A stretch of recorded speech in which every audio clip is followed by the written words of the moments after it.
My name's Jose Paguada. I'm with GI Benz, and this is the Talk of the Attic. It's a mess in this attic. Lot going on, but there ain't no need to panic. Come on up and join, we getting wild, getting manic.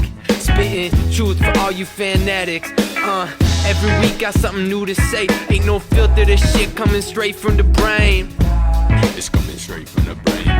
Yeah, it's coming straight from the brain.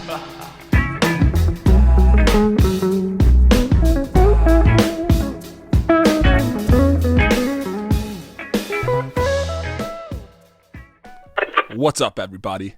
Today is Friday, May 20th, 2022. This is A Talk in the Attic, which of course means I'm your host, Kirk Ross, coming at you with a heavily branded episode today. You see my logo in multiple places. But not only that, we also are going to see GI Benz logo. GI Benz is a veteran-owned company, partially owned by my good friend Jose Paguada, who's today's guest. And Jose is nothing if not an absolute hustler, and I don't mean that in a scammy way. I mean this guy works his ass off, day in, day out, hour by hour. We have a business relationship. We've become personal friends as well. And his story is very uplifting. It's very inspiring to see that if you have goals and you want to make something happen, only you are in your way. That's not to say there won't be challenges. Jose is a Hispanic man.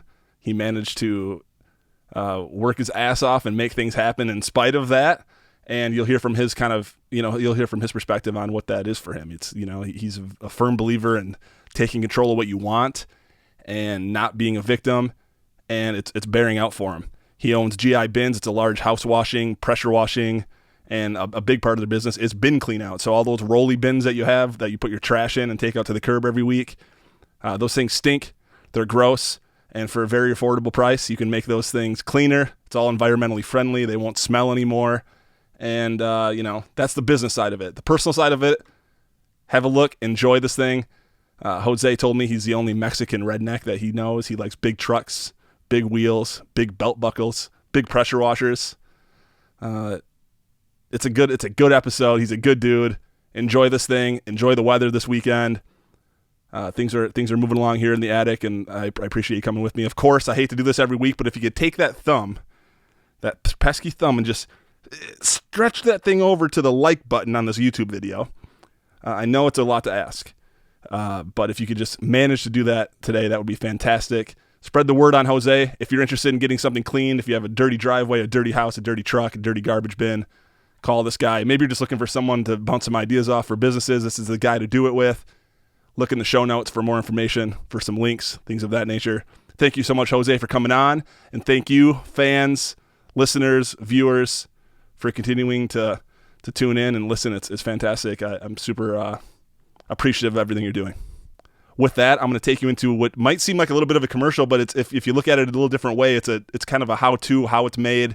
Jose is going to walk us around his system, his bin clean-out system. He's involved with the design of these. He owns one. He's about to get another one.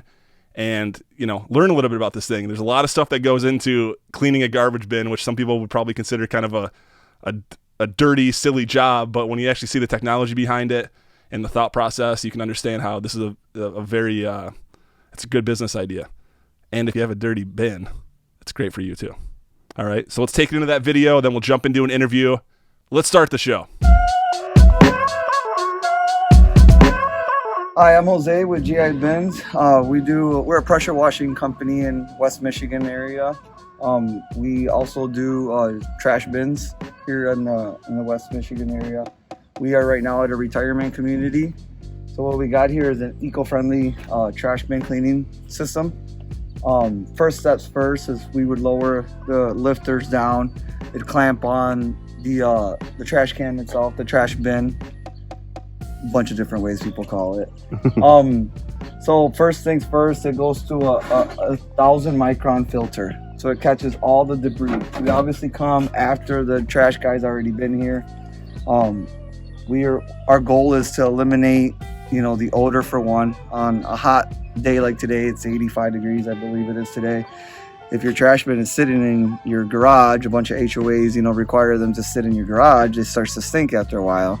And who wants to walk by their nasty, stinky trash can, on a hot day? Right. So it goes through a 1,000 micron basket filter first, where it would catch all the debris. From there, after it's been lifted and the machine is running, it goes through this vacuum line out of the hopper. Before it goes through the vacuum line, there's also an oil absorbent filter in the hopper itself. So after the basket filters, it goes through an oil absorber. It collects all the oils and all the nastiness, goes through the vacuum line, comes to what we call our recovery system, our vacuum. So here we got a 20 micron and a 10 micron filter that it also filters it again through there. Then it goes through another 1000 micron basket filter in here. Once it goes through the 1000 micron basket filter, it gets tossed into the waste tank. Now the waste tank separates our nasty, gross water before it goes through our recycle system. After the waste tank, it comes back out. It goes through another filter right here. That's a 5 micron filter. Goes through there, goes into there, out of the waste tank, back out through another 5 micron carbon fiber filter and an oil absorbent filter again. So it separates all the nastiness out of the water. Therefore, once it goes through those filters, it goes back into my clean tank, which is called my supply tank. Once it is gone through once it gets through the supply tank, therefore it goes out of the supply tank, back up front to the pressure washer system, and then it goes through another filter before it enters our pump, just so therefore it can help save the life of the pump right there. Nice. And our ultimate goal is we are killing all the odors with 200-degree water. We're eliminating the bacteria with that heat at the same time. After that, and it ran through all that, it went through an 18-stage filtration system. Once we're done with that and we set your trash bin down, we'll pull it out of the lifters, and then therefore we sanitize it with an EPA certified sanitizer, because who doesn't want to just, absolutely just be safe and kill all the germs. Right. Okay. So after we go through the sanitizing, we got a deodorizer that I put in there, and it helps us. It can't smell. You just kind of mist that on, leave it behind. Yep, I'll mist it on. That's it. We sanitize it with an EPA approved sanitizer the same way, through a filter, through another pump bottle spray, and then there you go. You have a clean trash can. And so after about 30-40 seconds, it's pretty much clean. And so you have people on contracts typically for weekly and monthly? That kind of thing? So we have a monthly subscription. It's $25. We cut the price in half compared to our one-time cleaning. Our one-time cleaning is right around $48, all said and done. For the first one, and then the second one's a $10 additional. The same with the monthly is $25, 10 additional. Okay. Some of the houses have 2, 3. Just they have a yard waste, a recycle, and then a trash can. So nice. Ultimately, the goal is just to give people a clean trash can. Just because it's considered a trash can doesn't mean it's got to be nasty, I mean, I'm speaking from experience. We could use a cleaner trash bin. Yeah, we're the only ones right now in the area that has this filtration recycle system. We never have to dump that dirty water. Ultimately, we just keep reusing it, and we burn it off with that 200-degree water. It's beautiful. So you're not going to dump it on the ground. You're not going to. The only water that may spill on the ground is when you're cleaning the exterior of your trash can. How much onboard storage do you have for water? We have 800 gallons. We have dual tanks, 400 gallons on site with the system. We could roughly do right around 550 to 575 gallons. On a single fill? On a single fill, correct. And what percentage of your wastewater are you able to reclaim and use again? All of it. So you're just really getting out the solids and the oils and that. So the only thing you see here is the debris after the trash can, obviously. And then we'll take that, properly bag it, dispose of it, put it in another trash can, and we're not dumping it on the ground. Okay.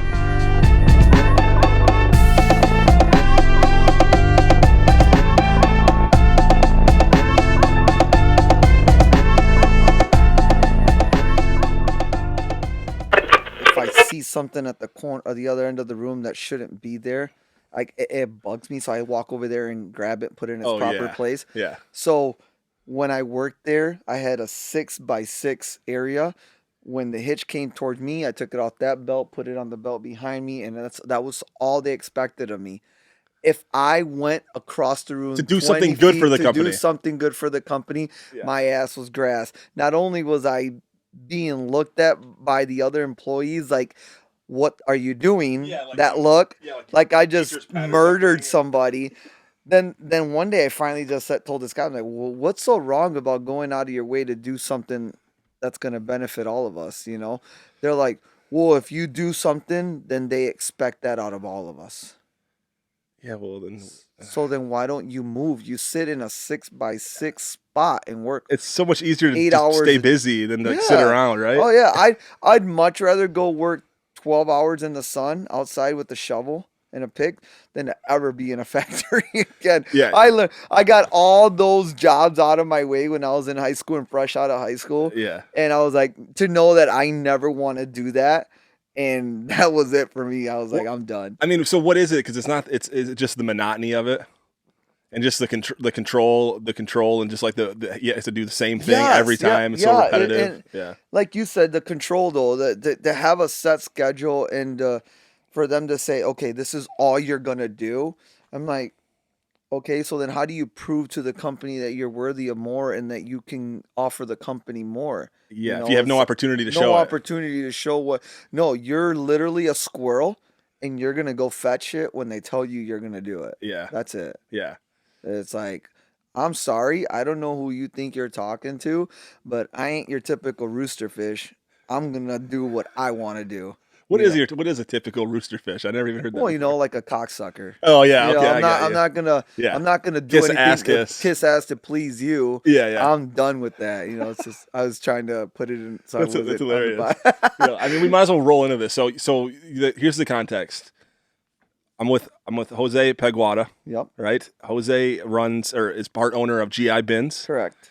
So Jose and I have met each other through some of the sales work that I'm doing through my firm, and we hit it off. You're an interesting guy. You're a super ambitious, hardworking guy. Yep. You're exactly the kind of person I want to bring to the attic and tell your story. Yeah. So why don't you tell us a little bit about who you are? What is GI Bins? How does that look? I'll start with I was born here in West Michigan, in Grand Rapids, in '83. So we were here with my parents, and then they moved us to Texas. My mom is originally from South Texas. Um, loves Texas. I think some of my best memories are there. You were in McAllen, right? Yes, yep. So I was in McAllen, right on the border there. My grandparents are from there, so they still live there. They're both living now. Yeah. Ended up living there till roughly. We went back and forth between Michigan and Texas, kind of like migrant workers. We Yeah. worked here. My dad would get a job here, and then we would go back. But I enjoyed that life. I mean, to us, it was fun, you know. Yeah, it's like a field trip. Or Yeah, like a yeah. couple different houses. Yeah. So on that note, we ended up finally. My dad said, "Hey, I want to, put my family in a place where we're not up and down anymore." And so he decided Michigan was the best, state for us. So we ended up moving back to Michigan. I want to say it was like 92. Okay. So you're about 9 years old. Roughly, yeah, maybe a little bit more. Maybe it was 93, somewhere right around there. Yeah. I'll never forget it though. When we got to Michigan, it was like midnight, and it was December, a few weeks before Christmas, and we literally got here in a snowstorm. So from Welcome. I'm like, what did you bring us back to? I'm looking at my dad, but yeah, dude, it was crazy. So ended up, going to school in Coopersville for a while. Then I ended up moving to Allendale. So I ended up graduating from Allendale in '03. Ended up meeting my wife right out of high school. It was about a year and a half out of high school. Is she from Allendale too, or she? No, she's from Coopersville. Coopersville. Okay. So it's a funny story because my brother-in-law and we were friends. So she's 3.5 years younger than me, almost 4 years younger than me. Yeah. So I never knew he had a little sister. Yeah, it wasn't some like weird thing from when you were young. Yeah, Just, like, I knew his older sister very well, but I ended up meeting her through a buddy of mine that says, "Oh, you got to meet my friend," and just got out of a relationship, and I was like, "Okay, I'm up for it," Yeah. So I met my wife, and within probably 30 minutes of just getting to talk to her. She's pretty shy. Yeah. So getting to her to open up and to talk to me and stuff, it was pretty obvious that I Like a was special chemistry. yeah. It was pretty obvious that after getting out of a really bad relationship, someone I thought I was going to marry is just was Yeah, you start to forget what like a good Yeah. person or a good relationship for you Yeah. actually feels like. Yeah. Yeah, so we ended up dating for a while, then we got engaged, and then we had my son, which he's 15 in a few months now. He just got his permit. I So saw that. So that's a big news. So stay off the roads, people. yeah. Yeah, he's actually a really good driver. He's probably the one that reminds me of me. Yeah. I'll give him a call 30 minutes before I get to the house. I'll say, "Hey man, get the trailer ready.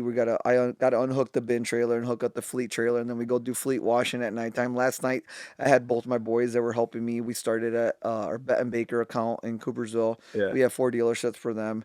We started there at like 6 and we worked till 10:30. So I actually kept them up pretty late. Yeah, but I mean, it's a good lesson. They were very tired this morning, but they work. We pay them, and Yeah. they love making money. But I want to raise good, hardworking men. I don't want to raise kids that rely on others. I want them to make their own way. Yeah. So, Like you had to do. yeah, definitely. And not that your parents weren't there to support you and give you the best life they could, but it's like I think for me, the reason why I became such a workaholic that I am was because I like nice things.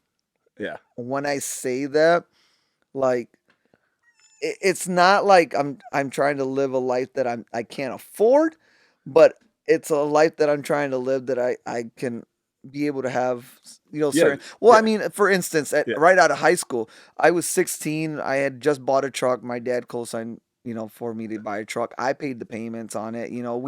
We he said, "I'll pay the insurance, you pay the payment," but I was working. I was working nights. I'd get out of school, go straight to work till 11:30, come home. If I had homework, I'd hit my homework. And there was times I really was going to bed at 1 a.m. and I would still wake my butt up, get in my truck, and get my butt to school. I mean, how do you working hard has never been an issue for you? No, it comes so natural. Is that because you saw your family working hard, or was it just natural in you, or what? Are all your siblings like that, or? I would say so. Yes, I would say. I mean, I have some pretty hardworking sisters. One of my sisters is in the nursing industry. The other one's in Texas in the oil refinery, oil field industry. So I would say they work really hard. They like to have money in their pockets at all times. But I mean, with me, it was just I want a 4-wheeler. Okay, there's $6,000 that I don't have. Well, I got to work my butt off for it to get it. I wanted a nice truck. I wanted a house, whatever it is that you want, and you got to go out and get it. Like I'm not gonna sit there and just look at magazines and the TV and be like, I really wish I had that. No, anything can be accomplished. You just got to go out there and get it. But that doesn't mean that an 8-hour shift job is going to get you that. No, you got to put in the overtime for that. I mean, because there's days I don't get done fleet washing at nighttime till 11, midnight. Get home, jump on the laptop, answer 6-7 emails for an hour, and write out proposals, and then send the proposals out to my customers.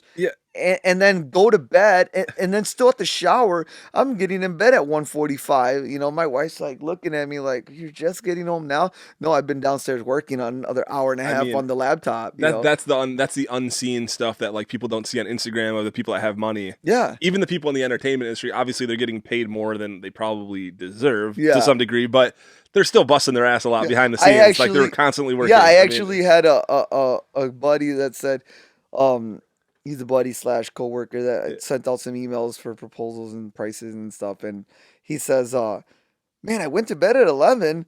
He's like, I wake up and I have 4 emails from you for all different the breakdown, the itemized list on, what I asked you for. And it's like, what time do you go to bed? Like you answer, and I'm like, dude, that's literally when you had got those emails. I was just shutting my laptop, getting ready to bed, slept 4 hours and was up again, waking up my boys, getting them ready for school, helping my wife as much as possible. Cause I still want to be a dad. Yeah. It is really hard And you have to have a really understanding wife or husband Yeah, to, yeah. to understand that, hey, dude, he is the sole provider. He is gonna bust his butt for me and my kids, because there is times where my wife, she does get upset, even though she knows what she married. Yeah, yeah, And yeah. I have 3 gigs. I run my business. I fleet wash for another company, Van Camp and Trucking here out of West Michigan, and then I still also sell, units for pressure washing for, bin cleaning. So Yeah. it's like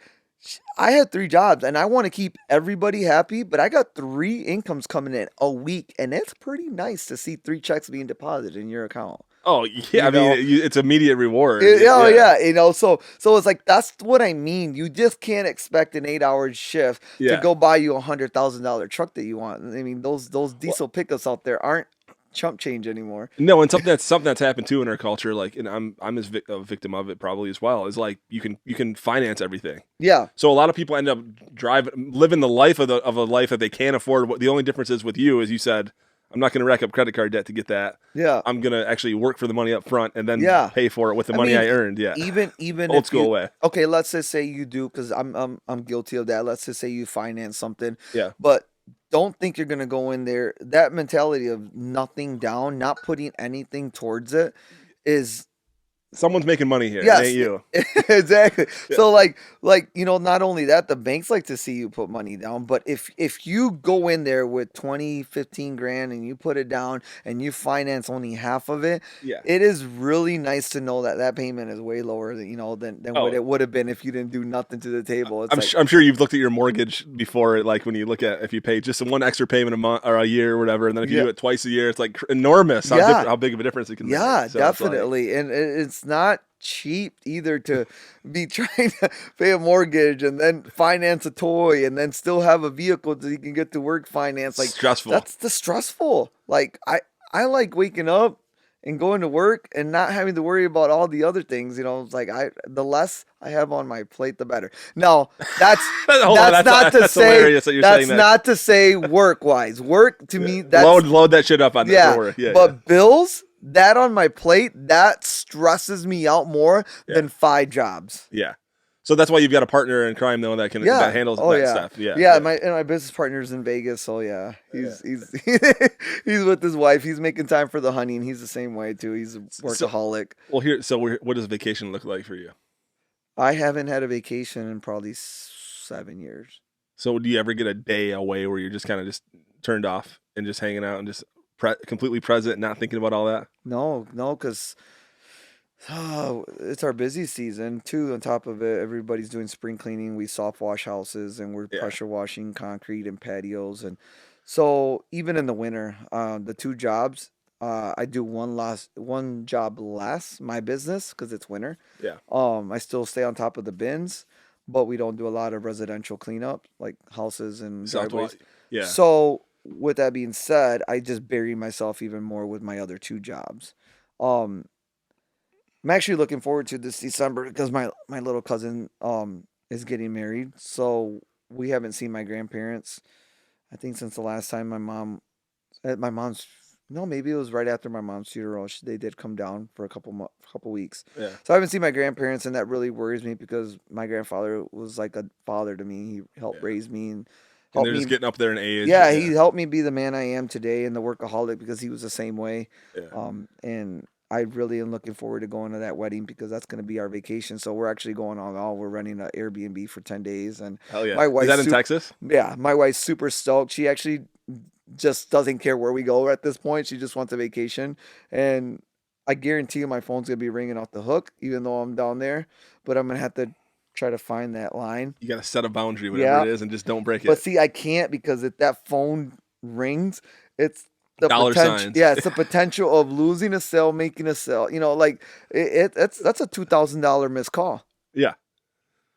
That's the pressure. Like you get a lot of autonomy for being your own business owner. Yeah. Like you get to do a lot of that stuff. But what people fail to understand, that they don't see it and don't think about it from the glory perspective, is that you can never really turn it off because it is your livelihood. Every phone call, every potential lead, every conversation you have. Yeah. It's like Well, puts a lot of pressure on you. Oh yeah, well, just like the other day, I had that emergency where the pressure washer went down.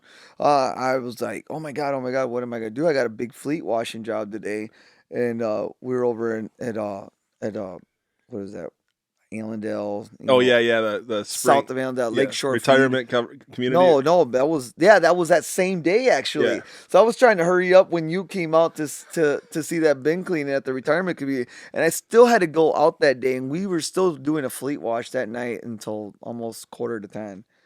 So okay, so why don't you explain real quick just what do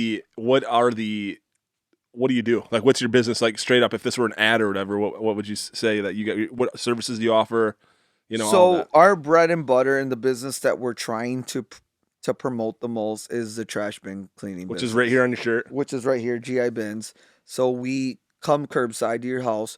We get your can after the trash guys already picked it up, and we wash it, sanitize it, and deodorize it. And I mean, who doesn't want? I mean, we've been told that the can will smell for 3 days after.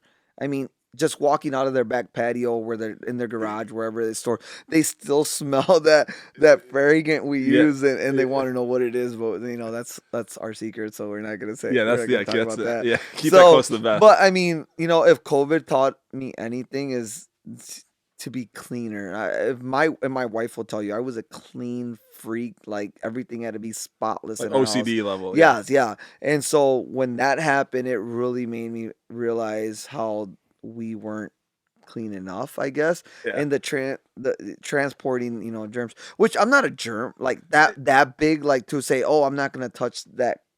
Yeah, but when you start to really think about it logically, Yeah, but then it puts gross. things in perspective. But then it just got out of control where COVID was like, oh my god, I think they're just blowing it out of control even more. People are spraying down their groceries and leaving them on the patio for a week. Yeah. And that thought had crossed my mind. I mean, we almost were there. Like literally, would just wipe down the bag and the thing and bring it in, and then we're like, fine. But I was hearing people were wiping things down, leaving it outside. I'm like, what? I'm like, what are you doing? I mean, when I heard that, my reaction was, I told Jessica, I said, if that's actually necessary, then we are completely fucked on this. Because if things are really transferring like that, then this is we're in trouble. This is going to be gone. We are. I literally week 8 into that pandemic, I was thinking, I was thinking the way that we're carrying bodies in bags. I mean, if that was legit true, what we were seeing on CNN and all that, on the news, I was like, there isn't going to be anybody left. I told my wife, I'm like, everyone's going to die. No one's going to need their bin cleaned.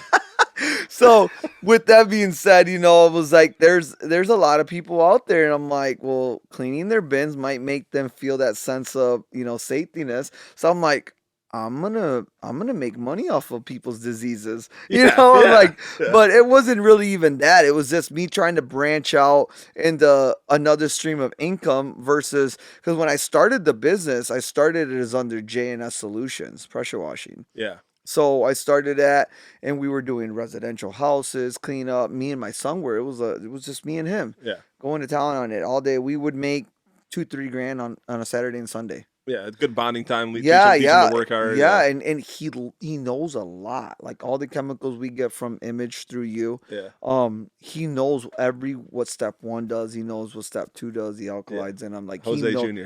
Oh yeah, dude. He asks questions. Like I literally I'm trying to mold him to take over the fleet washing side. I told my business partner the other day, I'm like, dude, I got to a point where I'm getting stressed out too, because we have all these fleet washing accounts, and I was like, I can't keep up. I do bins literally till the 20 minutes before I got to leave the house with the fleet washing trailer. So I'm backing up the bin trailer, put it right into the shop, unhook it, pull out, hook up to the fleet trailer, and we're gone. Like that quick. My wife gives me a kiss, throws me a bottle of water, and I'm gone. Yeah. She meets me in the driveway for 2 minutes, and it's like, it sucks, but I'm trying to set something up for us so that way our goal is I want to retire, at a decent age where I can still enjoy myself on the beach while I'm still As if young. you're ever going to just be sitting around. Yeah, I don't want... You'll be doing some surfboard cleaning or something. Or yeah. On the beach, Yeah, so definitely want to enjoy my life, and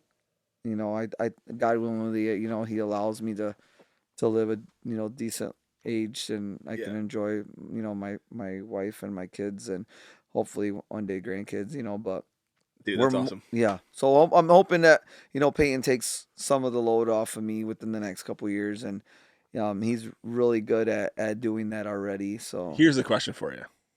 It's like an Oprah question or something. Dr. Phil. yeah, right. What if he isn't interested in, I mean, right now I know you think he is, and he is right now, but what if he wants to go a different direction? Is that going to be hard for you to let him do that? No, because I really want him to be happy. Me doing what I do makes me happy. So I have that sense of, Find your your thing, your itch, do what you do you, and I tell him right now, I'm like, thank you for all your help, but I really appreciate it. And he wants to take the initiative to do more for the business. Yeah. He really enjoys it. Like, he actually is like, we'll say, Dad, can you hold off a little while until 2:15, 2:30, and then Mom can drop me off so that way I can help you. Yeah, that's cool. Like, he wants to, but if he doesn't, his dream is to wrestle for Michigan State. Hell yeah. He's a really good wrestler. That kid wrestles all year long. Yeah. We've gone. Is he doing like freestyle right now and all that? Like all over. Like, he's practicing at some gym, I think, over here by Division. Oh yeah. Off Division somewhere. Catholic Central or something. Yeah, something like that. I don't even know the name. That's pretty sad, but yeah, but no. So that's dope though. That's but my wife is really into wrestling. She loves the sport, so she really backs him in everything he wants to do. So she says wrestling comes first, then it's his job, and I have to respect what Mom says. Well, you can go over there, wrestle at MSU, get a business degree, and then come back and just he can dominate for you. He can be your executive. He is a really good wrestler. I'll give him that. And he's only not in West Michigan in the My Way in the high school and all that. Yeah. He's only come up to literally the same two kids that he can't beat. Yeah, he's beating everyone else, but he's got those two humps. Yeah. Yeah. He's awesome. Very driven kid. Yeah. He's got a sensitive heart too. Like, and that is really how I try to show them to be good men. I'm strict with them, but I also want them to be good men, and I try to teach them. I want them to see how I treat their mother, and then that way they can, when they finally get married and have their own life, that way they can treat their spouse the same way. Dude, that's really all it comes down to. It's like what a kid sees growing up as a relationship is how they're gonna act. In a relationship. So definitely. Like, it's totally generational shit happens. Yeah. No, and he's very my other son Blake. He loves to work too. He loves to make money, but he's really a geek. Like, he's into computers. He's into anime. Like, he wants to design video games. He says he knows everything and anything about dinosaurs. We'll be driving down the road. He's like, he'll see something, be like, "Hey, Dad, did you know this and this and this about that?" And I'm bunch of factoids. No, I didn't. How do you know that? He goes, "Oh, I saw it in a documentary on YouTube." Dude, that's awesome. I know these kids have access to so much information now. I'm like, how? But to him to say it was an actual documentary on YouTube, that's not what most kids are doing. Because I go across things, like, I'll be watching a guy talk about how to detail his lifted truck, and the thing that got my attention is I'm really huge on jacked up trucks, and lifted trucks, and you told me earlier you're one of the only Mexican rednecks you ever met. Yeah. I love big trucks and huge tires, like, and lately it's been the more wheels, the less rubber on the tires. I was like, oh man, dude, it's like I super really low profile. Yeah, a low on a big old wheel and an 8 horrible ride and handling, but yeah. Yeah, right. But yeah, so for him to say that he saw it on a documentary just blows my mind. And then my other son, Talon, he's my crazy one, dude. Is he the youngest? Yeah, the youngest of the boy. I have 3 boys and a daughter. Okay. So my youngest boy, Talon, my wife says he is identical to me. Because I can't keep tabs of him. I can't. He's so crazy. Hyperactive, kind of. Yeah. And not only that, getting into all the trouble that he does, and she's like, "Oh yeah, he's definitely your son." He's like, because What kind of shit are we talking about here? I mean, just like armed robbery, or no, but just all sorts of craziness. Like the more. How do I say it? The more shenanigans? Yeah, shenanigans. The better, and then it's like trying to see if you can get away with it. But. I have a little of that in me as well. You know, like just push it to the limit. You kind of need that, a little of that. Yeah, push it to the limit. But you know, he's a good kid, and you know, he's definitely very hyper. That I'll say that. But my daughter, energetic. Yeah, my daughter Jordan. Now that's my weakness. Oh yeah, classic dad syndrome here with the daughter. Yeah, that is. She got you wrapped around your finger. Her finger. No, not quite. No, basically though. A little bit, not quite. She just doesn't abuse it too bad, yeah. Yeah. So I never understood what that. Yeah, you kind of thought it was bullshit. I was like, who the hell's gonna be close to their daughter? Like seriously, like even my dad was with my one sister, my sister Felicia. Like I always saw that growing up. Like they were really close, and you're kind of like, what, boy and girl hanging out? Well, that's just like just. What the fuck you doing with dad? I'm like, he's so fucking ornery all the time. What the fuck? And she's like, no, you don't know dad. He's really sweet. And no, you don't know dad. No, you don't know dad. Exactly. Got my ass beat while you're getting around, getting away with everything handed to you. You know, I was like, but then again, I wasn't. It made you the man you are today. Anyway. Yeah, definitely. But you know, it's like, yeah, she's definitely. I told my wife, I'm like, I'll pick her over you any day of the week. She would probably say that about all the four kids. Yeah. And she says, well, I'm glad you feel that way because I'd pick my kids over you too. Yeah, it's not even a contest. No, so we just joke about that. Like we really would pick our kids over. And I think that's what makes a great parent. Honestly, that is what, like, Jessica's, my wife's an attorney, so she deals with some family law on occasion. Mm-hmm. And like, you see these people that, no disrespect for people that get divorced. I've been divorced. It's not a big deal at all. I mean, but people will like tear shit apart because they're so mad at each other. Right. And they claim it's all for the kids. And none of the shit that they're doing is good for the kid. No. You know what I'm saying? Like if this isn't going to happen, but God forbid, if you and your wife had something happen, you have a common interest. It's making sure those kids are good and happy, and you would do whatever it took to make that as clean as possible. I seriously think that when she, like, in my heart, we're dollar signs. Hear those dollar signs ringing over there? I know it. It's actually speaking of the devil. I think it is her. You gotta take it? Yeah. No. Well, now that you got caught on camera, you better. I better take it. Okay. I'll just text her here real quick. In the meantime, check out GI Bins for your residential soft washing, house washing, truck washing, bin clean out. So you have those little rollaway plastic garbage bins. Those things probably stink, I bet. Get a hold of Jose at GI Bins. Yeah, please do. It's a veteran-owned business. Yep. Let's go. But that text break was brought to you by GI Bins. Yeah.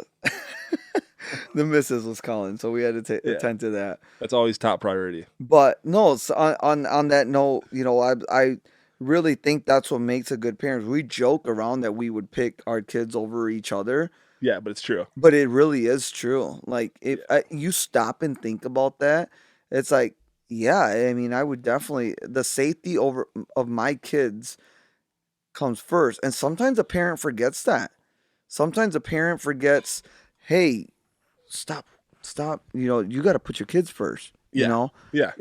And when you can, how do I say, when you can figure that out on your own as you're growing into being a dad, like year 2, 3, 4, 5 of being a dad, you're still shooting from the hip. Oh yeah, right. I remember when my son Peyton was born, like I wanted to rush him to the emergency room for everything. Everything, bro. Like he coughs, you're like, oh yeah, dude, it was crazy. Like my wife would look at me, it's like, it's a paper cut. Like, oh, he's fine. Oh, he's just teething. Like, I was thinking, There's these white things coming in his yeah, mouth. I'm like, what is going on? Like, there's something bothering him. And he can't talk. He can't tell us what's wrong. You know, and we'd get to my wife would let me do it. It cost me a couple $1,000 hospital bill, you know, but it was like the doctor would be like, yeah, this is nothing. But by the we time- waited longer in the waiting room and in the room, and the doctor walks in. So what seems to be the problem? Oh, he's just, you know, he's drooling. Like, he's drooling. He just like doesn't have great mouth control yet. He's a something's baby. wrong, you know. And the doctor looks, points his little flashlight, you know, he pulls his little, As if that's going to tell him yeah, that anything. little stick out of his mouth. Like, oh yeah, he's teething here. He's fine. I'll just give him some Tylenol. Oh, is it a special Tylenol? No, it's what you can get over the counter at Walgreens. I'm like, really? That's just a more expensive $2,000 version. for that Tylenol.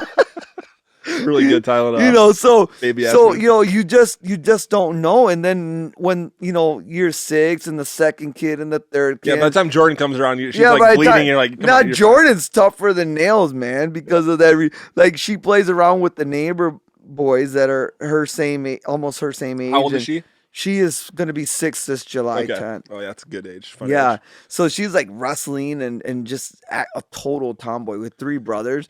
Oh yeah, and then a house full of, you know, we're a wrestling family, so it's like she knows moves already. Yeah. Peyton teaches her moves, and I'm like, how did you learn that move? She's like, Peyton, you know, teaches her wrestling moves. You Dude, know, I'd be remiss if I didn't bring up my lovely sister, who was my family's a wrestling family as well. And my sister wrestled 2 years in high school in Michigan, and was like 75 and 18 or something like that. Shut up. Yeah, she was really small then, but then she kind of hit a growth spurt and she got way taller, and then she ended up kind of falling off. And she just quit. She only did it her first 2 years. Really? So yeah, but she was legit.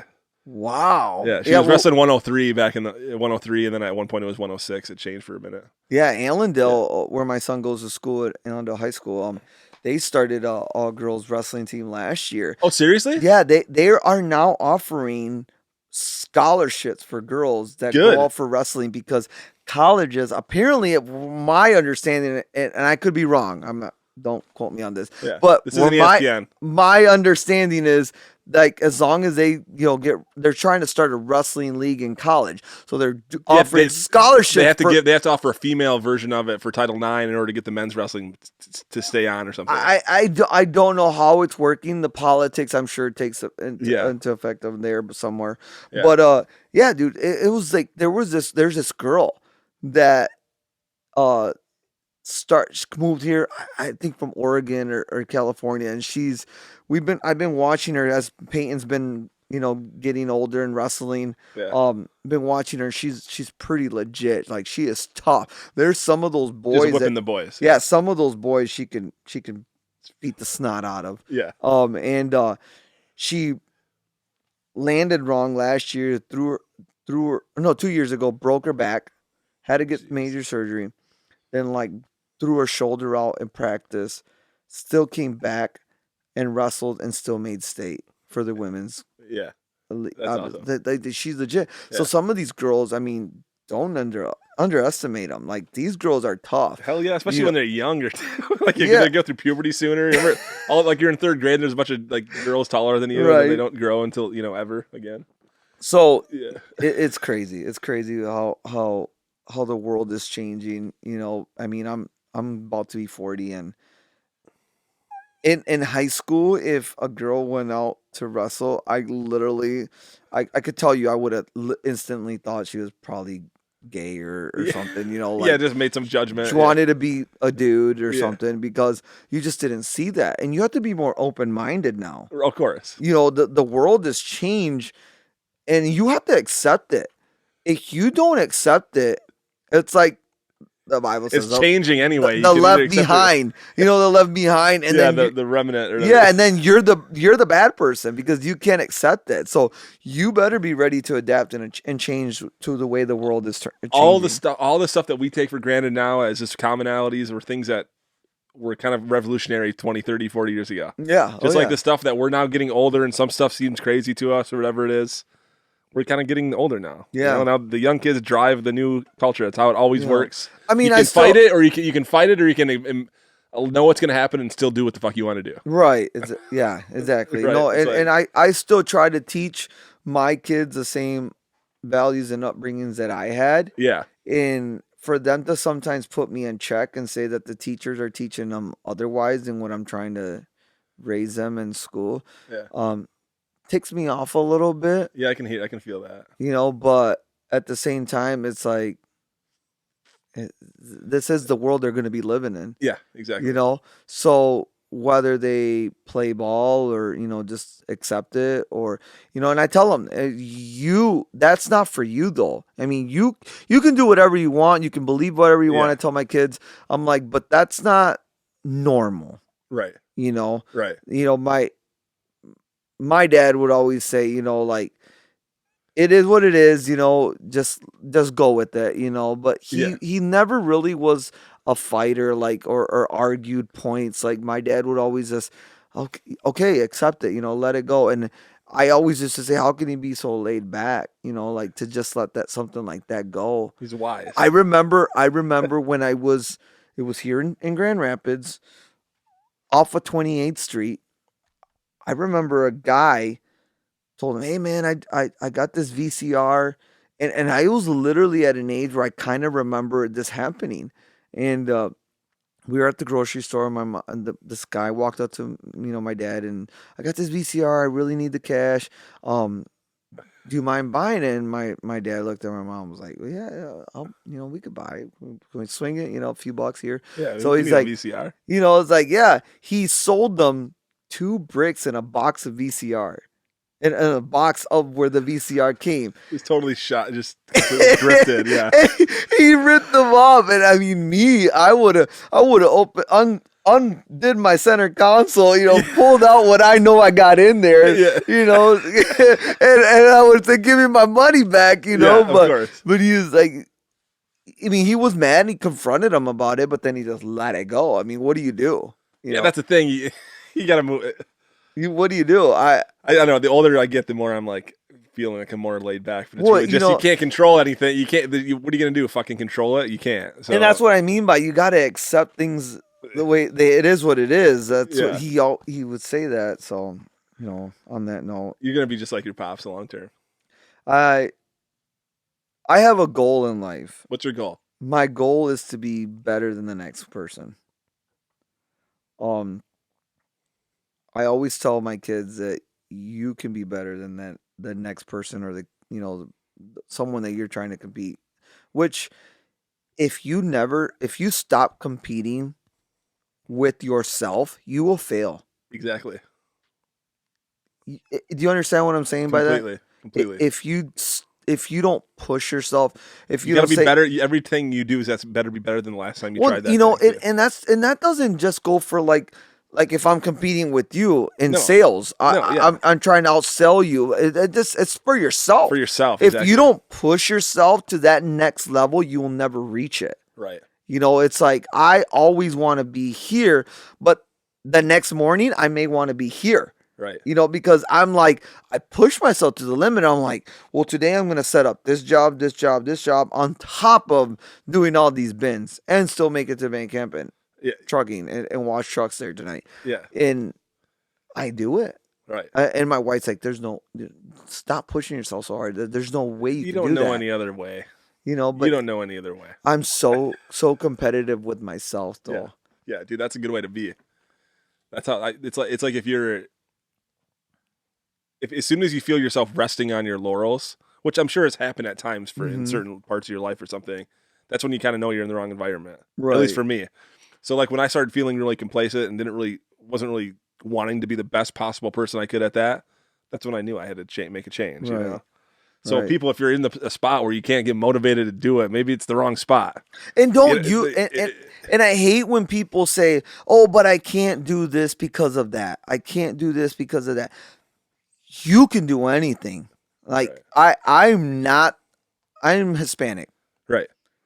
And I have literally heard, when other Hispanics say, "Oh, I can't do that because, I'm not this, or I'm not that guy, or I'm not white, or I'm not," I've heard every excuse, and it pisses me off because when one person and I'm not racist by any means. No. But if you're talking to a coworker that's white and they hear you talk like that and they say, "Oh, you can't do it because you're white," it always comes back to like, why can't a black guy or a Mexican guy or a white guy, why does it have to be a race thing or a color thing? I'm Hispanic. I'm a business owner. I busted my ass off. And that's not just, again, an 8-hour day. You gotta go out there and grind. Yeah, and it's not. And by the way, you may have been faced with more challenges because you're Mexican too, but that doesn't mean you can like just not try to do it though. I'm not gonna hit that brick wall and just stop trying to march forward. No, I'm gonna fucking bust that wall. If I gotta get a fucking gun to shoot it out, Yeah, exactly. But it's like I'm gonna keep marching forward. Yeah. And I can't stand that because when I hear somebody say that, like I have a couple buddies right now that are Hispanic and we used to work together in a construction company, and I try to motivate them, hey man, if I could do it, you could do it. And their excuses, oh, I don't got the money, I don't got this, well, I didn't have the money either, but you do have a job. Organize your finances so you can get the money. There's always a way out. You got 2 diesel trucks parked in your driveway. Sell one of them. Yeah, you don't need that. You don't need two. You can't afford that. Yeah. Like if you want this, you can't have that. To move up to that next level, you may have to sell a toy. Yeah. Why? I mean, if you can do it with keeping a toy or something that's nonsense. But don't complain about not being able to do it. Yeah, then don't complain that you can't do it. But anybody can do anything, and it just drives me crazy when people say, "Oh, they can't do it because of an excuse like that." Yeah. So listen, this guy is proof in the pudding, folks. Ambitious, driven, workaholic, father, clean, OCD possibly. You took all those things that make you all the things that make you though, and you have that into your business now. Yeah. You enjoy cleaning stuff, frankly. Let's be honest about it. Yeah, and I'm making money doing it. You make really good money doing it, and it's satisfying to do it. And yeah. It gives you some freedom to hang out with your kids, even though you're gone a lot, but you also get the opportunity to work with them when you want and all that. It's like you live in the dream, baby. And like, like my business partner, Ken, he's really cool dude. Like he's pretty awesome. He like when he told me, let's do it. You should do it. Let's do it together. I really like Ken. He's ever since I met him, we met through our sons. We were on the wrestle. My son was wrestling at Coopersville, and we drive him after wrestling practice because he wanted to go to a practice at Allendale. Yeah, and double practices. Double practices because he's driven. He wants to be better, dude, hell yeah. And that's what we put in our kids. Right. So I met him through there, and we hit it off, and it was like we're identical. So we started talking, and he's like kicking me all the houses because he's a real estate agent. Yeah. He's the veteran in our business, and he owns he runs at homes with Ken. And he's a veteran. He's got a few people that work with him and help him out. But he's like, dude, let's do it. I know, I see the way you work. He's like, he saw me work on his house first. He gave me his house first, and then he's kicked me another one, and then he kicked me another one, and then we just built up that friendship through work.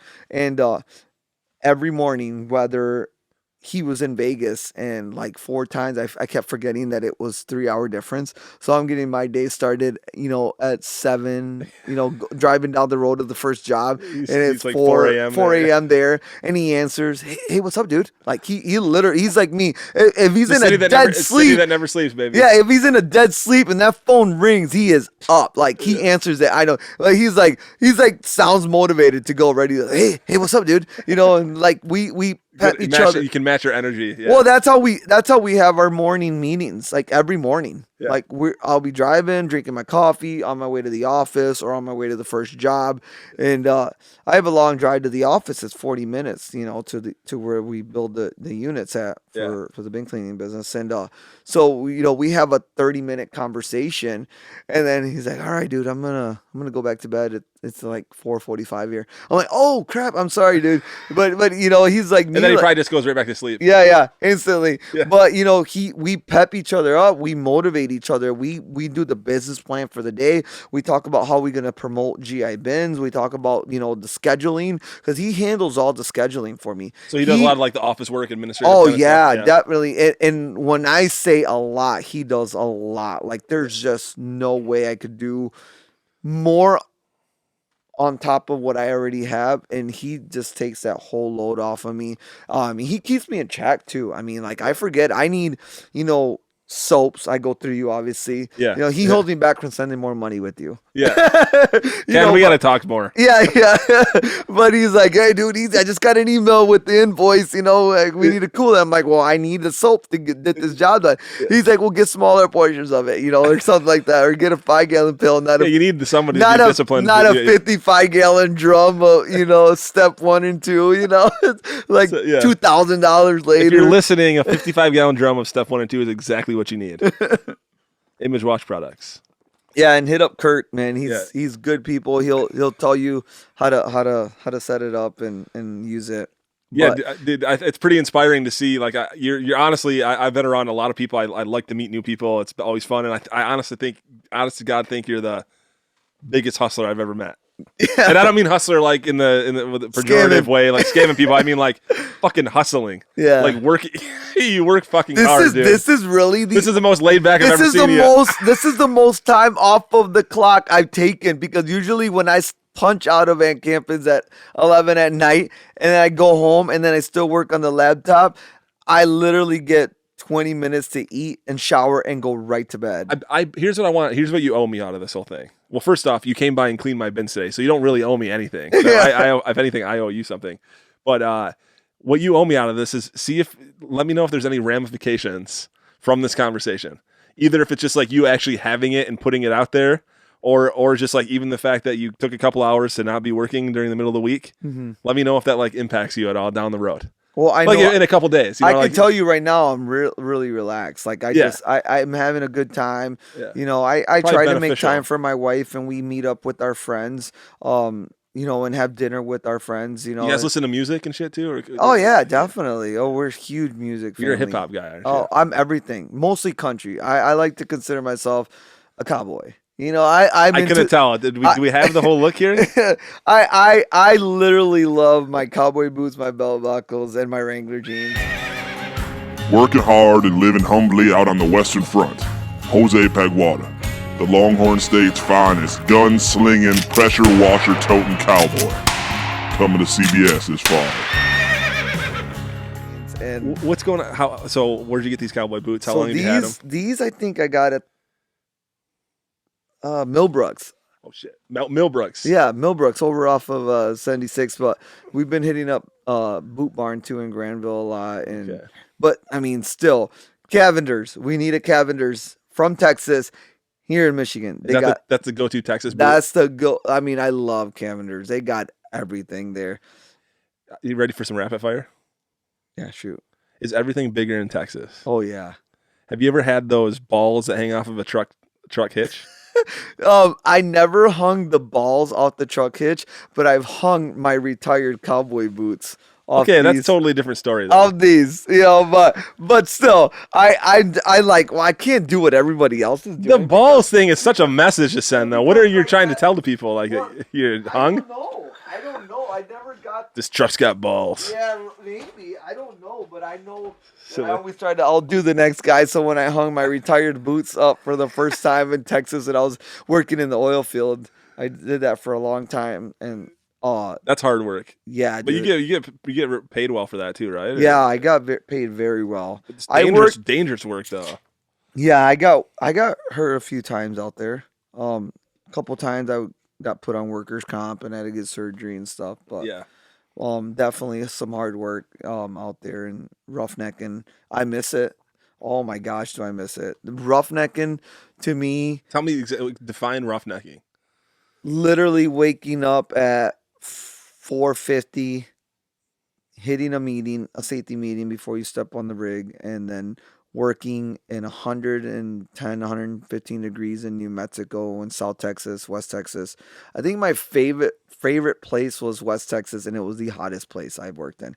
But just because the atmosphere, like working with Imagine a crew of 6 guys identical to me. Just a bunch of bastards. Just a A hard bunch working. of fucking tobacco spitting sons of bitches. Tobacco in the Sounds mouth, so cigarette. aggressive. Also, like just going all out, balls to the wall. I mean, I was a dairy can out when I was majority of the time. I was a dairy can for the most time before I became a drilling. What's it called? A dairy can, you work about, I would say about 112 feet up in the air, but then you have to go and grease like the crown and all that, which is the shivs that where the cables run through. Because we drill 5 miles deep into the earth. This is crazy. So my best time when we had to change the bit, we got done we TD'd the well, and we got on clock. And the worst thing a derrick can wants to hear is we just TD'd the well and we circulated, because that means they fucked off. They actually had a shift where they fucked off for like the whole 12 and a half hour shift, and then we have to come on and pull the pipe out of the ground. So it's good if it happens on your shift. Well, it's good if it happens on my shift, because then I don't have to you do it. gotta But sit it's there. bad when they got to TD the well, Yeah. and then they circulated all night to get all the cut. See, what they call circulating is to get all the cuttings out, as much loose. They're pumping mud through the center of the pipe, down out of the bottom of the bit, and then moving the pipe up and down and making the volume of the outside of the diameter of the pipe push up all the loose shit that's cutting. Like, you ever taken a drill it's and like drill through all a really thick plank, and you know how you have to work it in and out, because otherwise it gets compressed in there. It binds up. Exactly. It's the legit. That's how it is. So then they circulate the well, and then we come out. We literally TD'd a well. I think my deepest well was 23,000 feet, which was like 4.7 miles, or just right around 5 miles roughly.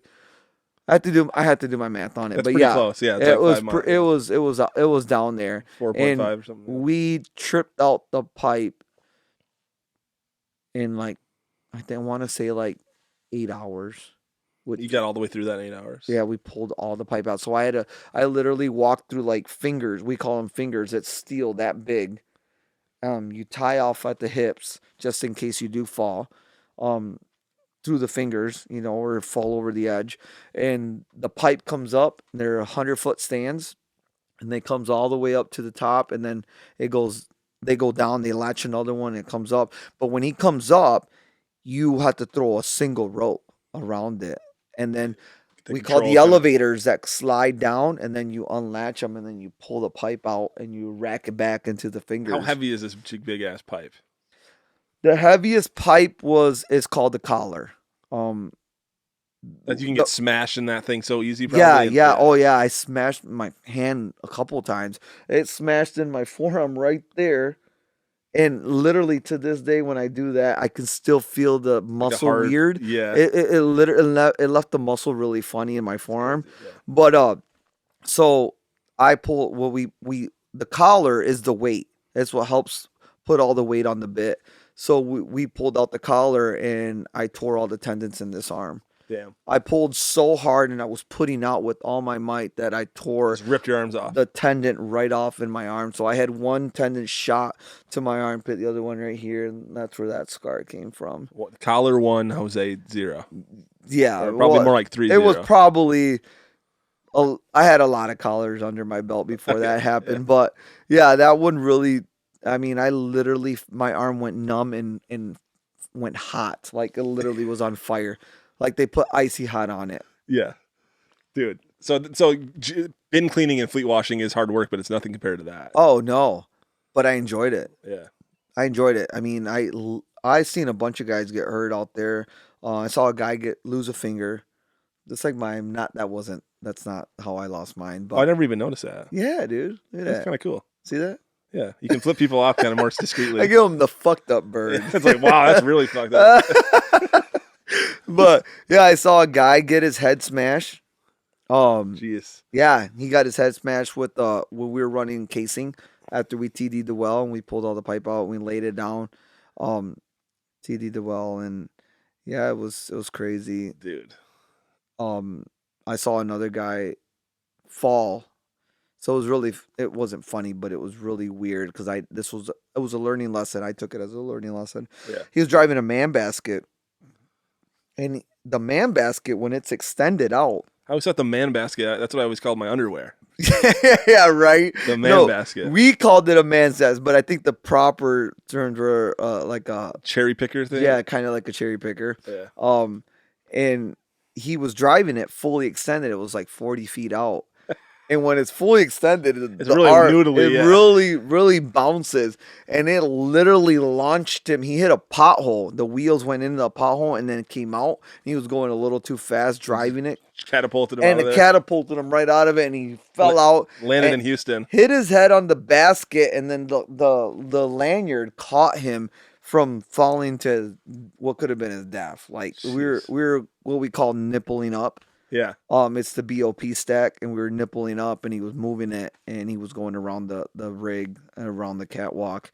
And when he did that, instead of booming it all the way in and then properly taking it over there, they were trying to shortcut it. Yeah, he was shortcutting it, and that's what happened a lot in the oil field. Is people get shortcut, they take a shortcut, and you know, it's all safety issues typically. Yeah, and I was known for that too, and I took that as a learning lesson, and I'll never forget seeing that guy fly out of there like he was nothing. That's like a rag doll. Yeah. And the only thing that and those lanyards are made to protect you, but he hit his head so hard he passed out on the basket. Like he hit his head on the basket.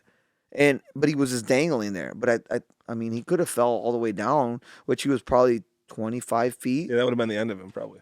Probably. I mean, that could have been the difference between landing on his back, his spine, or his neck, or something. You know, and ultimately, just he paid the price, got a goose egg, and passed out. Did you find that there are a lot of people named Derek on oil derricks? No, I never met a Derek that was a Derek can. I mean, it's probably just if you were named Derek, you'd probably want to stay away from Derek. I don't know. Yeah. But look at you. Your name's Jose. Yeah. And you're working with hoses all the time. Yeah. So it didn't really deter you. Yeah, no, that's definitely true. Okay, so look, if you need to get your house washed, if you need to get your concrete cleaned on your driveway, if you need your bins cleaned that you roll out, he has subscription plans and one-time event fees, all that sort of thing. Check out Jose. Support this guy. It's local. It's a veteran-owned business. Yep. They're really leading into that, which is a great thing. They're working hard, and more than anything, you know, if you bust your ass, you can own multiple businesses, and you can. Yeah. But don't think it's going to be easy, and don't think you're going to be, you know, working an 8-hour day for someone else and thinking you're going to achieve your dreams. No, and it's not, and it's really more work. It's not cut out for everybody. Yeah, I mean, there is guys out there that like to come home and relax for 6-7 hours before they have to, you know, hit the hay and actually go work the next day. But yeah, I remember those days. I mean, I guess I do. I used to when I was in the oil field, I would work my 12 hours, 12 and a half, 13 hours, and then I'd get out, and then I'd go make dinner, talk on the phone with my wife and my kids, and relax and watch some TV. But now I feel like I work even harder in owning a business because off the clock, you have to worry about, is there enough work to keep you, you know, going for the next week? Yeah, right. And so when you're not on the clock, either on social media, promoting your business, advertising, making TikToks. I literally have to make a TikTok sometimes at 1 a.m. of my day so I can promote it because it literally will lead to a job the following week. So you're using TikTok effectively to get work? Mm-hmm. I'll have to follow you. Yeah, I think Image we're just now getting on it, but I'm running 2 accounts under that. My business partner Ken set up GI Bins one, and then I had the Sexy password. Jose. Yeah, so I run that. I'll upload a video because I'm in the front of the business. I'm in the field. I'm taking snaps. I literally have some right now where I stopped today and I did a bunch of them that I got to upload. So I got to make a TikTok out of it. Yeah. But 90% of people spend their time on social media. So if I'm going to spend my time and rot my brain on a TikTok video, it's got to be for business. It's got to be for business. Yeah. You know, because I am not one to sit on TikTok just to enjoy myself. I would rather be punched in I've been camping, watching trucks, or on my sleeping, laptop, or hanging out with your kids and or wife. Yeah, anything but TikTok.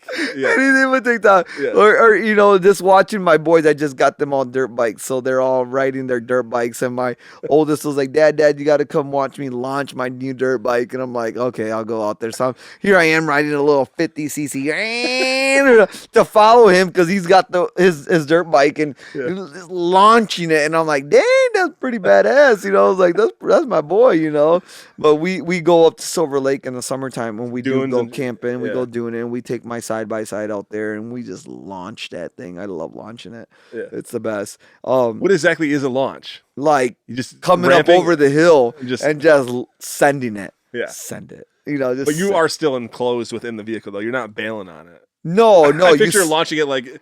Remember you used to ghost ride a bike when you were a kid? Yeah, go try it and then let off of it and try to land on your feet. Like, no, That never worked well. No, but if you do wanna make a side by side legit, I have a good friends of ours, Jeremy and Lindsay Nyberger over at Allendale that own Maxed Out Motorsports. Oh yeah. Hardworking people too. They're always around the clock. My buddy Jeremy is just Did they own a bar in Grand Haven at one point? too? no. They just run Maxed Out Motorsports, and they did my roll cage because I had the cheap factory Polaris roll cage, and I saw people crushing it and hurting their heads and stuff. And they have roll cages that are really made to take an impact. For people that are gonna be launching them. Yeah. Oh, yeah. It's definitely. But they run a very successful business out there and out of Allendale. They live a couple miles from me, so. Hell yeah. No, but they definitely they do good work out there, and so they definitely made my razor what it is. Do you ever use wax replacement on that razor? Come again? Do you ever use the wax replacement on the razor? Yes, all the time. All right. I fucking. This is just gonna It's devolve so into easy. image wash product stuff. If I don't use the your Invisishield. Foamable. What the lawyers say, we have to say foamable wax replacement. Okay. Yeah. All right. So if you don't use that and then you go try to clean it to get the bug guts off of it, it won't Stuck right come in there off. because it's just like There's- plastic, right? It's like Dude, molded colored plastic. it's literally like you cut your hand and you have a scar. Yeah, that's it's a how scab. that's how the guts of the bug, like, you're like, oh, it looks clean, then the sun comes out and you can see every Divots. bug. Yeah. Where every bug was at. Like, if you don't use that wax replacement, your shit looks like shit. Some people in our company would not approve of that message, but your shit, it looks like shit if you don't use our shit. Yeah. Literally. It's brought to you by Image Wash Products. And of Image- course, GI bins. Yeah. What about if someone was interested in becoming a person that, does GI bins or like gets their own trailer and like, what's that whole thing look like? Are you trying to sell people on? So I have a 4-county 66, I think I counted 66 zip codes.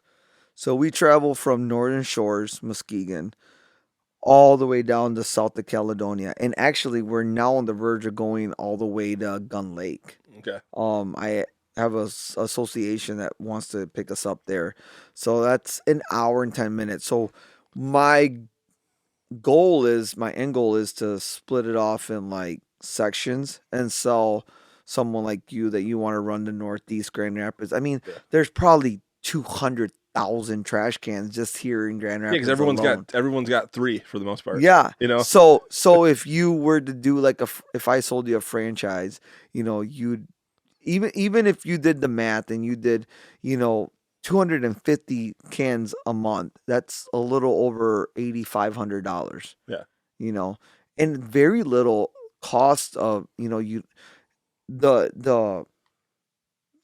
chemical use the is chemical low. is like very little. Yeah, Like, it's really just the trailer. yes, exactly. So the fuel of the truck in the unit is your most expensive. But there's days I spent 160 on a good day in fuel for the truck and trailer.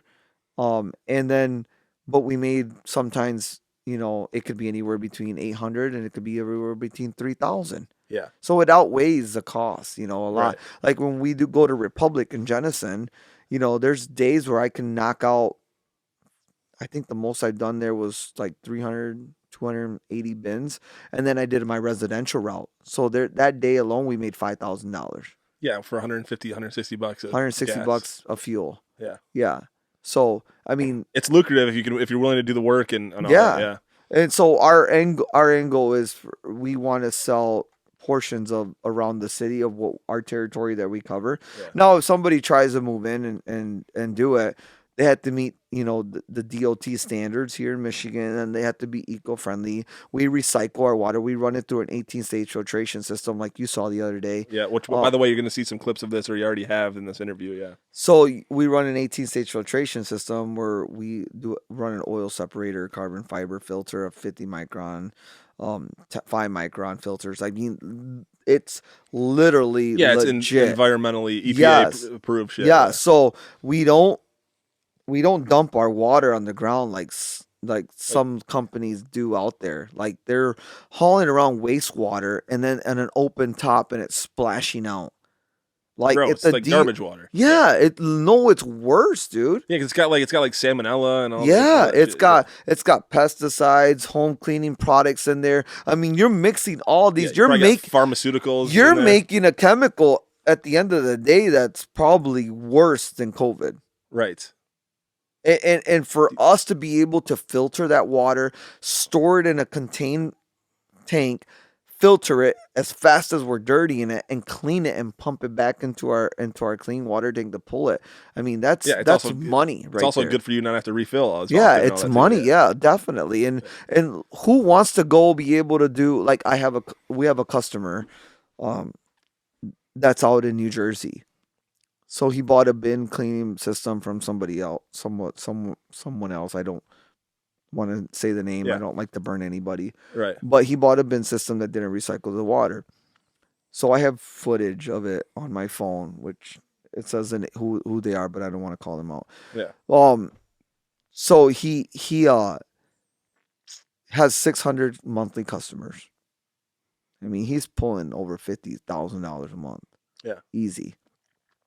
And I said, so what do you do with all the water? And I was thinking in my head, it's like my system where it contains it. So we drove all the way out there. I drove all the way to New Jersey, and right on the shore, like literally right on the Jersey shore. Like that was an experience. Yeah, it was a pretty unique experience.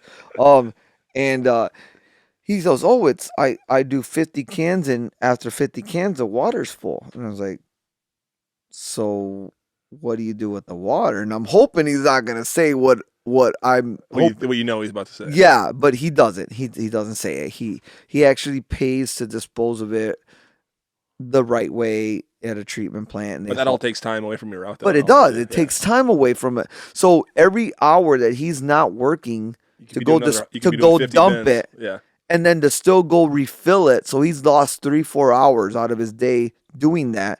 Now he just lost $2,000-$3,000. Right. And who's in the business to lose his money? Like, I'm not.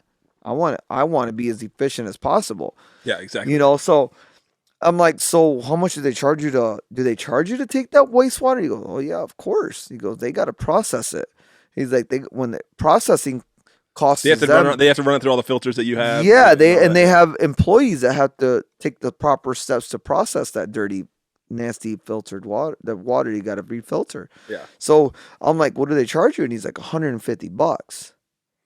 I'm like, $150 to get rid of your trash water. To get rid of your trash water. Whereas you just have a bucket of solids after so long. After the day, I have a waste basket of solids of just a little bit, not that much, because we clean it while the trash is empty, but a little bit of stuff comes out of there. Yeah. Occasionally a diaper, something that was tons of COVID masks. Oh yeah, nice. Crazy amount of COVID masks. I literally so much waste. I literally bagged probably 50 to 150, anywhere between there, of COVID masks. Yeah. It's insane. They're everywhere. It's everywhere. I literally think that it's polluting our earth more than it's actually helping. Definitely. I see them but then the cloth ones that they're trying to sell you I see them everywhere. They're on the ground too sometimes.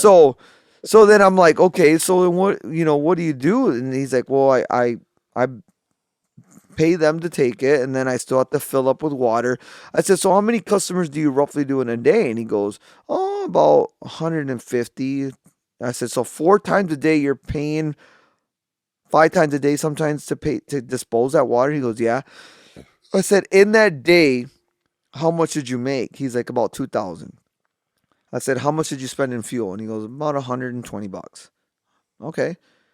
He has a bin truck on a flatbed, so his fuel cost is a little less than mine because I got a big diesel truck that pulls my trailer. Right. So then I'm like, so when you break it down, you lost 3 hours of work, which is roughly $3,000.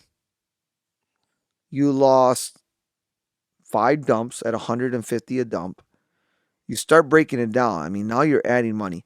So you potentially could have kept that, Yeah. $4,500 in your pocket versus having to go dump it, then refill your tanks with water, and then continue your route. Yeah. And so he's like, yeah, at that point, he didn't know how efficient our units were, So when I sold him the unit, or when my business, or when one of my bosses that I work for that sells the units, that builds them, when he sold him the unit, he didn't know how efficient it was. He could not understand. The next day he called us. Thought something was wrong. That he couldn't fathom where all that water was going, the dirty water. Even though we went through the process of what he was going to do with that dirty water. Yeah. He couldn't fathom because he was so used to stopping at 10 and then at 1:30 and then at 4:30 and then working till 8 o'clock. Yeah. He's like, where's all this dirty water going? And I'm like, you know that recycle switch that you're hitting? I'm like, yeah. He's like, yeah. I'm like, you're cleaning it. So where's it going? I'm like, it's going back into your tank. Yeah, back into the water supply. Yeah.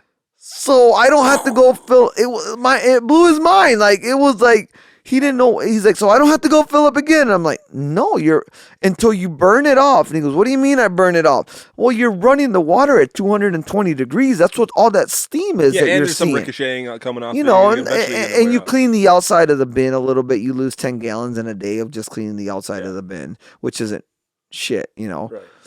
So he's like, well, so I don't have to fill up. I could do 400 or 500 bins. I'm like, yeah. He was in heaven, dude. It was like he was in high school and he got his first piece of ass for the first time. First GI bin. His real like he trailer. was literally in heaven. Like, so he asked me again. He goes, so you're telling me I don't have to fill up with water until the end of the day? And I'm like, yes. He goes, so then where'd all the dirty water go? And I'm like, it's in those baskets, a little bit of debris, and then those filters that are in place. You just will rinse those out. You'll put a little into a waste, into a 5-gallon bucket. I tell our customers, I put them in a 5-gallon pail and put a little bit of bleach in there to shock them, and clean them out, and then put them in like a sink. If you have a like me, I have a sink in our shop, or rinse them out and clean them out the right way. Right. Oh yeah. You're not polluting the earth. You're not losing money. You're literally an eco-friendly trailer. Contact this guy if you're interested in this. If you're hardworking, yep, or if you just need something cleaned, get a hold of Jose. Jose, yep. I want to thank you for coming on the show, man. Yeah, GI Bins, man. Super fun. Our phone number is it's a weird number. My business partner made up a Google number. It's like 616-227-0222. Okay, so, it's crazy. Well, I'll make whatever he just said. I'll make sure we accurately we'll get in the show notes and all that. So go to the show notes, check out the website, check him out on social media. He's putting time into TikTok. He doesn't want to be doing that. So the least you could do is go follow him on there. And while you're there, follow a Talk in the Attic, of course, too. Yeah, and if you guys want to get started in the business or whatever, we could help you out, or you could be the first franchisee we sell to. You know? Exactly. So we could hook you up with the eco-friendly trailer, and we'll get you going. I mean, I guarantee you'll be making money. Yeah, guaranteed. You guys paid off your trailer in a year.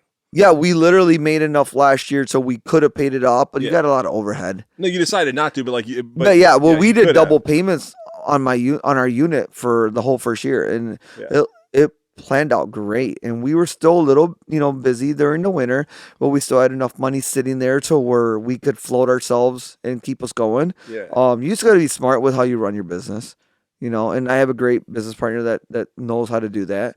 And he runs 2 other successful businesses, so I literally look up to him when it comes to doing that.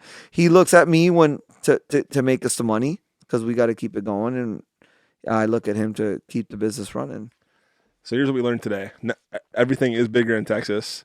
Jose's never had those steel balls that hang off of the hitch of your truck. Thank God. He has hung a boot off of there though. Yeah. And cowboy boots. And GI Bins is your spot to go. Image Wash Products if you're interested in any chemical. Yeah. Talk in the Attic. That's it for the show. Thank you, Jose, for coming on. Give me a look at this one and give me a good peace out, everybody. Hey man, thank you guys for having me. Appreciate your time.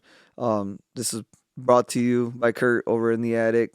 He's legit. If you need any product, even if you just wash your car on the weekends, give this man a call. He's got the best product in town, and I literally have bought from everybody in West Michigan that sells soap product. He's got the best stuff, dude. Give him a call. He makes GI Bins what we are today because we have a good reputation because of our soap. So. Look at this guy, and he almost said the script perfectly. Thank you for saying that. Yeah, we gave him the script in advance. Appreciate it, brother. Appreciate that, dude. Yep. Have a good night, guys. Peace. Peace. Yeah, baby. What'd you think? Thought it was badass. I could have kept going.